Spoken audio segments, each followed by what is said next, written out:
Bonjour à tous et bienvenue pour cette troisième partie du chapitre Notation mathématique. Alors dans cette partie on va s'intéresser aux ensembles de nombres. On touche ici à une portion du programme qui n'est pas spécifiquement sur la seconde mais qui est dans le programme sur tout le lycée. Comme on en a besoin, la plupart de ce qu'on va voir ici, la plupart des choses qu'on va voir ici on a besoin en seconde, je préfère tout voir ici, comme ça vous saurez tout ça pour tout le lycée. Alors, on va d'abord s'intéresser à l'ensemble de tous les entiers positifs ou nuls. C'est ce qu'on appelle l'ensemble des entiers naturels. Et ça, on le note n avec, en général, c'est pas obligatoire, mais en général, on va mettre une double barre sur la gauche. C'est un n un petit peu bizarre. Alors, qu'est-ce que c'est? C'est tous les entiers. Donc, c'est-à-dire, c'est les nombres avec lesquels on compte. C'est-à-dire 0, 1, 2, 3, etc., etc. Ça s'arrête jamais. Tous ces nombres-là, ce sont des entiers naturels. Voilà. On ne peut pas faire beaucoup plus simple, hein. Par exemple, 33, c'est un entier naturel.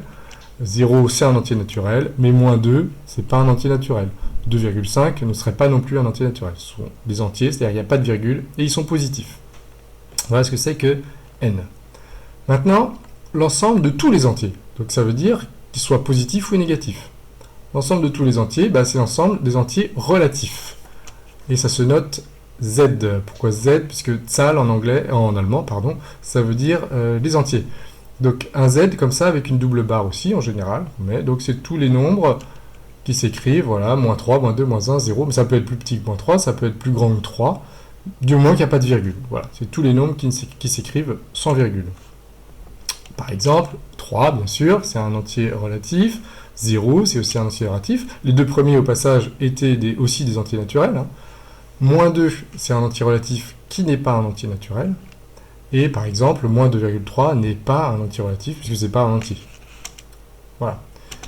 Et dernier ensemble pour cette partie, on va s'intéresser à tous les nombres. Alors, vous allez voir que la définition est un petit peu compliquée, mais en fait, en réalité, c'est très simple ce que ça veut dire. Tous les nombres qui s'écrivent sous la forme a sur 10 puissance n, où a et n sont des entiers relatifs, c'est l'ensemble des nombres décimaux, notés D avec une double barre aussi. Alors, a sur 10 puissance n, en fait, c'est très simple, hein, c'est un entier que vous allez diviser soit par 10, soit par 100, soit par 1000, etc. Qu'est-ce que ça nous donne? Par exemple, moins 2, c'est un nombre décimal. Pourquoi? Parce que c'est moins 2 sur 1, divisé par 1. Et 1, c'est 10 puissance 0. 3,452, c'est un nombre décimal parce que c'est 3452 divisé par 1000.